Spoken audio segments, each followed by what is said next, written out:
안녕하세요. 부장님의 김인성입니다. 오늘도 수익이 좋고 저렴한 가격에 상가주택을 가져왔습니다.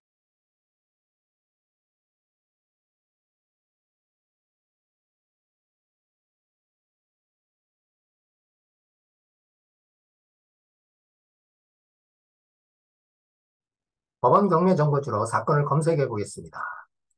사건 번호는 2022-5861 강제 경매로 진행되는 물건으로 2023년 6월 27일 수원지방법원에서 진행하는 물건입니다. 감정가격이자 최초 매각 가격은 24억 2천 44,240원에 시작해서 이번 차수 3회차입니다. 그래서 최저 매각 가격이 감정가의 49%대인 11억 8,582만 2천원에 시작되는 그런 물건이죠. 매각 목록을 보면 대지가 421평방미터, 127.35평이고요. 건물은 지상 5층입니다. 그래서 1층, 2층, 3층까지가 근린 생활시설로 허가가 나 있고 4층, 5층이 각각 두 세대씩 주택이 이제 허가 나 있는 물건입니다. 건물 연면적은 896.02평방미터, 거의 900평방미터 되는 중형급 이상 건물이라고 보면 되고요. 평수로는 271평입니다. 자, 이 물건은 이제 토지하고 건물, 그리고 이제 옥탑 부분이 여기 있는데, 이거는 어느 건물이든지 옥탑 부분은 제시의 건물로 들어가면서 연면적에도 포함도 안 되고, 또 그렇다고 위반 건축물 내용은 아닙니다. 일괄 매각인데, 이 건물은 2층에서 5층까지가 지금 내부 공사 중이었는데 중단된 상태로 경매가 진행되는 그런 물건입니다. 이 부분을 잘 우리가 권리 분석을 해야 될 부분입니다. 오늘의 물건지는 바로 이 부분입니다. 이 지리적 위치는 여기 이제 수원 시내입니다. 여기 이제 동탄 시내. 바로 수원시와 동탄시의 생활권을 가진 그런 주거단지에 있는 물건지라고 보면 됩니다.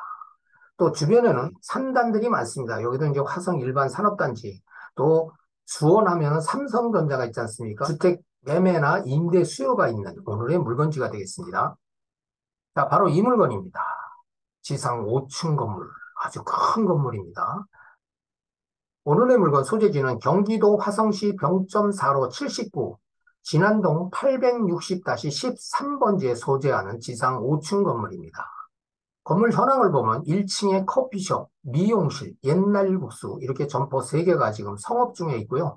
2층에서 5층까지는 내부 공사 중으로서 중단된 상태에서 경매가 진행 중이다. 지금 이렇게 지금 파악이 됩니다. 자, 직접 가볼까요? 자, 날씨가 몹시 흐려서 간간히 빗방울이 떨어지는 그런 날에 지금 이제 현장으로 답사를 가는데, 자, 해당 물건지로 가는 진입도로입니다. 자, 이 도로가 약 한 15m 정도 되는 도로로 오늘의 물건지에 도착했습니다. 옛날 멸치국수라는 식당이 지금 1층에 자리 잡고 있는데 장사가 상당히 잘 됩니다. 국수 한 그릇 먹으면서 인터뷰를 좀 하려고 그러다가 포기를 했습니다. 너무 사람이 많아서. 건물 규모 상당히 크죠. 태창 빌딩이죠. 그래서 여기는 지금 미용실로 영업 중에 있고 여기가 커피숍입니다.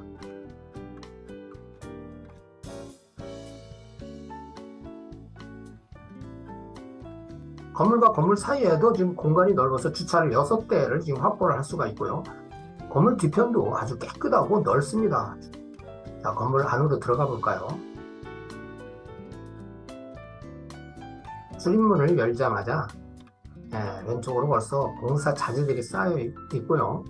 자, 이게 배전판입니다. 배전판에 그냥 전기선이 그대로 나와 있는 걸 보면 공사 중인 걸 확연히 알 수가 있습니다. 내부 상태는 그렇게 나쁘진 않습니다. 벽이며 계단이며 청소를 안 했기 때문에 좀 지저분한 측면이 있고요. 자, 이게 이제 노출된 그대로 상태입니다. 전기선이고 다 노출되어 있죠. 철거를 했기 때문에. 자, 2층에 이제 2칸이 있고요. 3층으로 올라가 볼까요? 3층도 똑같습니다. 다른 점은 뒷베란다가 여기는 이제 2층하고 달리 좀 노출된 부분이 있고요. 이렇게 자재들이 쌓여 있습니다. 많이 쌓여 있습니다. 시멘트로 상당히 많이 쌓여 있는데 전부 다 오래돼서 딱딱하게 굳어있는 상태, 못 쓰는 상태로 보입니다. 자, 이렇게 노출된 상태고 5층으로 올라가 볼까요? 자, 5층 부분입니다. 5층도 이제 주택 부분입니다. 이 한쪽은 그대로 노출된 상태이고 이 부분은 거의 지금 완공 상태입니다.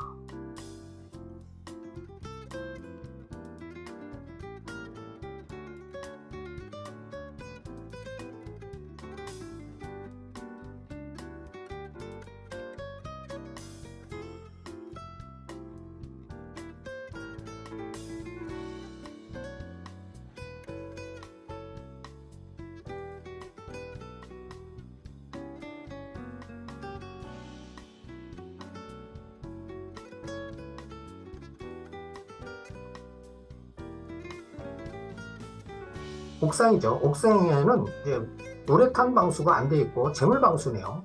이 재물 방수로 10여 년간을 있었다는 얘기는 그만큼 방수가 잘 됐고, 여기는 이제 옥탑으로 기계실입니다. 안녕하세요. 여기 해결하신다고 그랬어요. 해결이 하면은 뭐 좋겠죠. 여기 입주자들도. 필요 없어요? 아니 여기 1층은. 근데 여기 그 사장님은 뭐 저희는 하면 안 따라요. 전혀 상관이 없잖아. 주인이 바뀌든 안 바뀌든 뭐 영업하는 데는 전혀 지장이 없고. 여기가 103호인가요? 네. 103호. 몫이 좋아갖고. 근데 여기 수리하다가 왜 말았어요? 돈이 안 돼서 그래요? 돈이 없나봐요. 돈이 없어서. 네. 저 언제부터 그랬어요? 2년 됐어요. 저 수리하다 말은지. 네. 물새도 난리 났어요. 여기 천장에 난리 났어요. 어, 공사 중이라. 공사 중이라 그 화장실도 막 터져가지고 화장실에서 떼는 거야? 난리 났어요. 화장실에서. 공사가 잘 되고 있는데 여기 중간에도 되고 거기 막 다 기계들 막 다 고장나요. 수가 막 심하네. 빨리 이거 주인 바뀌어야 되겠네.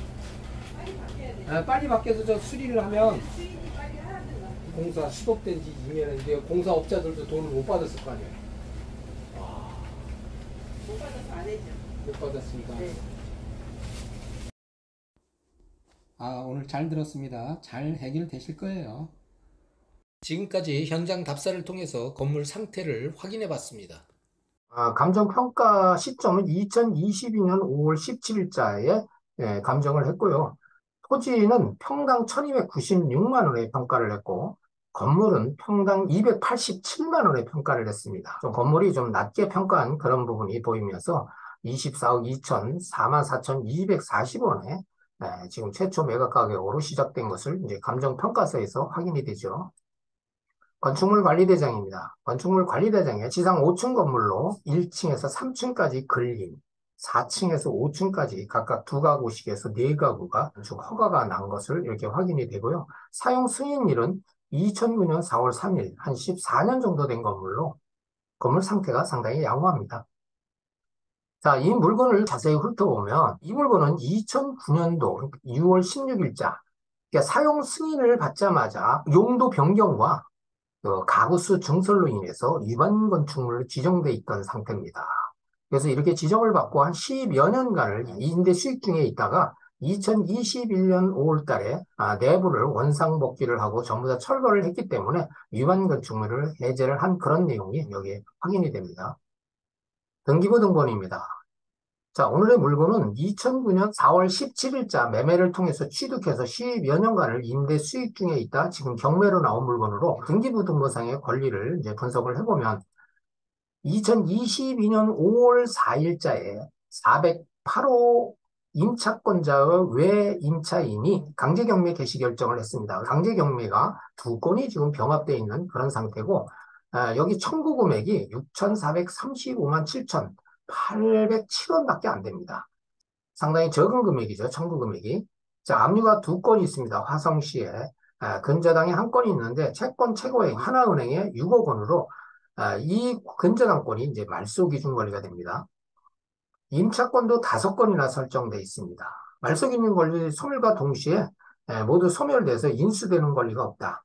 이렇게 지금 분석이 되는데, 신청 채권 청구 금액이 낮아서 취하될 가능성으로 좀 배제할 수 없다.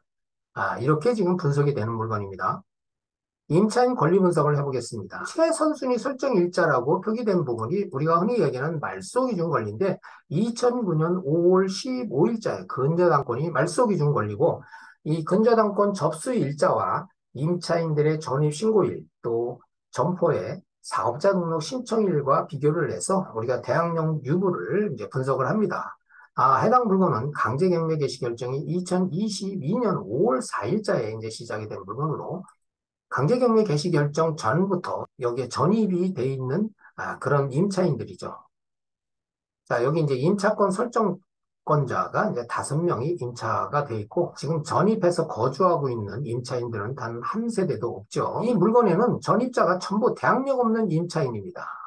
말소 기준 권리보다 전입일자나 사업자 등록 신청일이 늦기 때문에 매수인이 임차인의 보증금을 추가로 부담해야 될 그런 위험은 없다. 이렇게 지금 분석이 되는 물건이고요. 여기 1층에 성업 중인 1층 임차인들은 재계약 가능성이 충분하다. 이렇게 보입니다. 2층에서 5층 거주자가 지금 현재 전부 다 철거를 했기 때문에 아무도 안 살죠. 그래서 명도할 임차인이 없다. 이거 상당히 장점입니다. 통상 임차인들의 어떤 명도에 어려움을 겪는 경우가 많은데 이런 부분에 있어서는 장점입니다. 임차권자 전부는 전액 배당 가능성이 충분한 그런 물건입니다. 그래서 결론적으로 얘기를 하면 이 물건에는 명도를 걱정할 일은 없다. 이렇게 지금 분석이 됩니다. 가격을 분석해 보겠습니다.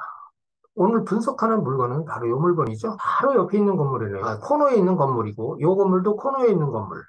자, 오늘 물건도 바로 코너에 있는 물건으로 같은 조건, 같은 환경에 있는 그런 물건입니다. 근데 두 물건이 지금 나왔는데 이 물건은 지금 14억 3천에 나왔군요.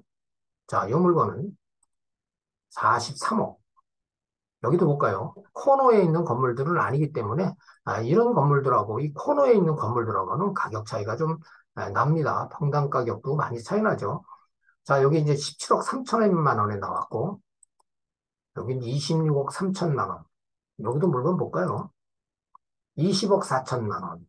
여기 이제 면적이 20억 4천만 원인데 우리 면적보다 훨씬 작습니다. 지금 면적들이. 자, 여기는 15억 8천 315평방미터에 714. 우리는 412평방미터죠. 우리 면적보다도 이런 면적은 대지 평수가 30평 차이 나는 데다가 건물도 한 60평 정도 차이 나는 물건이 15억 8천만 원에 지금 매물대로 나왔습니다. 국토교통부에도 지금 거래가 되고 있는지를 한번 확인해 보겠습니다. 2023년도에 지금 거래가 되고 있는 상황입니다. 자, 5월 달에도 17억 9천, 또 4월 달에 7억 4,600. 이건 이제 면적이나 위치에 따라서 다 다릅니다. 하나하나 개별적으로 비교하기는 어렵지만 지금 이 지역에 거래가 이렇게 활발하게 이루어지고 있다. 그런 게 중요하죠. 13억 7,500. 2022년도도 볼까요? 2022년도에도 이렇게 거래가 활발하게 이루어졌다. 다가구 주택이나 다중주택, 근린주택들이 매물이 그렇게 많지를 않기 때문에 매물만 나오면 이렇게 거래가 이제 활발하게 이루어지고 있다. 이렇게 지금 보면 되겠습니다. 여기도 뭐 15억 8,800, 15억 7천. 내 면적이 우리 면적보다는 다 작습니다. 자, 지금까지 네이버 부동산의 매물대와 국토교통부 실거래가의 거래 가격을 한번 확인해 봤는데, 이걸 이제 분석을 해 보겠습니다. 자, 우리 물건은 대지가 421평방미터에 127.35평, 건물이 900평방미터 정도 되는 271평이죠. 건물이 작지 않은 건물입니다. 지상 5층 건물로 한번 비교를 해볼까요? 지금 방금 그 네이버 매물대에서 우리 물건하고 같은 조건, 같은 환경에 있는 물건입니다. 물건 하나는 43억에 나왔는데 토지 면적 기준으로 해서 평당 1,767만 원에 나왔고요. 또 14억 3천만 원짜리 바로 옆에 있는 코너목 건물이죠. 평당 1,876만 원의 매물대가 나왔습니다. 자, 이 매물대를 평균을 쳐보니까 1,822만 원이네요. 평당. 자, 그러면 우리 가격하고 한번 비교를 해볼까요? 이번 차수 최저 매가 가격이 11억 8,582만 2천 원입니다. 자, 이걸 평당 가격으로 계산을 해보니까 931만 2천 원에 너무 좋은 가격에 진행되는 그런 물건입니다. 자, 이 가격대 굳이 더 설명을 안 해도 오늘 물건이 이 가격이 좋은 물건인지 지금 여기서 또 확인이 되고요. 자, 실거래 가격도 분석을 해보죠. 2023년 5월 달에 이제 진행된 물건. 자, 이 물건이 평당 1,759만 원에 거래됐습니다. 그래서 17억 9천만 원에 거래됐죠. 또 물건 하나 3월 달에 된 것을 보니까 13억 7,500, 평당 1,763만 원의 거래 실적이 있습니다. 이거는 뭐 따끈따끈한 거래 실적이죠. 자, 이 가격대는 뺀 것도 보탬도 없는 액면 그대로 실거래 가격을 우리가 확인한 금액입니다. 자, 네이버에 지금 나와 있는 주변 매물 가격 대비해서는 최소 11억 이상 저렴한 물건으로 분석을 했고요. 또 국토교통부 실거래가, 거래가격 신고된 금액으로만 봐도 최소 10억 이상의 낮은 금액에 지금 진행되고 있다. 너무너무 좋은 금액이죠. 그래서 오늘의 물건은 안전하고도 높은 임대 수익과 또 거기에 따른 투자 수익을 기대하는 초초대박 물건이다. 이렇게 지금 분석이 됩니다. 이 물건은 지금 공사가 중단된 상태에서 나와 있기 때문에 그 중단된 부분에 대해서도 물건을 분석을 해봐야 될 필요가 있죠. 자, 이 물건은 공사비에 대한 유치권 신고나 점유 행위는 없으나 자재나 공사도구 등은 미포함되어 있는 그런 상태입니다. 자재나 공사도구 등을 비록 사용을 할 수 없는 그런 폐자재라 하더라도 해당 공사업자에게 연락을 해서 반출을 하거나 또 미반출 시에는 폐기 처분을 한다고 통보를 하고 나서 처리를 해야 될 부분이 있습니다. 그러나 이런 문제도 사실은 그렇게 크게 어려운 것은 없다 봅니다. 뭐 연락이 안 된다 손치면은 그냥 일정한 공시를 하고서 폐기 처분을 해서 새로운 인테리어 업자를 선정을 해서 공사를 마무리 지으면 되는데, 연락이 되면 그 공사업자하고 얼마든지 원만하게 합의될 내용이기 때문에 이런 부분은 어렵지 않다. 이렇게 지금 분석이 됩니다. 자, 이 물건은 지금 중단된 물건이기 때문에 더더욱 유리한 측면이 있습니다. 해서 용도 변경 후에 이제 중요성이 있는 그런 물건인데, 해당 지역의 주택 수요나 상권 수요에 적합한 용도로 변경을 검토를 해야 될 그런 필요성이 있다. 이렇게 분석이 되는 물건이죠. 그래서 이 물건을 다중주택이나 다가구 주택으로 가구 증설이나 용도 변경도 검토를 해봐야 됩니다. 물론 적법한 절차에 의해서 해야 되겠죠. 이 물건은 앞서 설명한 대로 가구수 증설이나 용도 변경을 통해서 십수년간을 이제 임대 수익 중에 있다가 중단된 상태이기 때문에 다시 한번 이 부분도 잘 검토를 해볼 필요가 있다. 이렇게 분석이 되고요. 또 고시원도 마찬가지입니다. 그래서 이 다중주택이나 다가구주택 고시원 등은 대표적인 수익성 건물이라 충분히 이 부분을 검토를 해봐야 되는 그런 물건이다. 또 2층, 3층 근린 등이 있기 때문에 학원이나 기타 근린시설, 또 병의원 시설들도 유치할 수 있는지를 검토를 해볼 필요가 충분한 그런 물건이다. 이렇게 분석이 됩니다. 자, 그래서 오늘의 물건은 저렴한 가격의 물건을 취득해서 가격 경쟁력이 충분하고 또 그에 따른 높은 임대 수익과 향후 엄청난 차익을 기대할 수 있는 그런 물건으로 지금 최종 분석이 됩니다. 자, 지금까지 물건에 대한 분석과 등기상 권리 분석, 또 임차인 분석, 또 가격 분석까지 해봤습니다. 해당 물건에 대해서 관심 있는 분들은 현장 답사를 통해서 임대 시세나 또 매매 시세, 또 대출이 필요한 분들은 대출 가능성 여부까지도 충분히 검토를 해보고 주변 상권에 맞는 용도 변경까지 검토를 충분히 해본 연후 좋은 가격으로 입찰해서 낙찰받기를 기대합니다. 여기까지입니다. 구독과 좋아요는 영상 제작에 큰 힘이 됩니다. 감사합니다.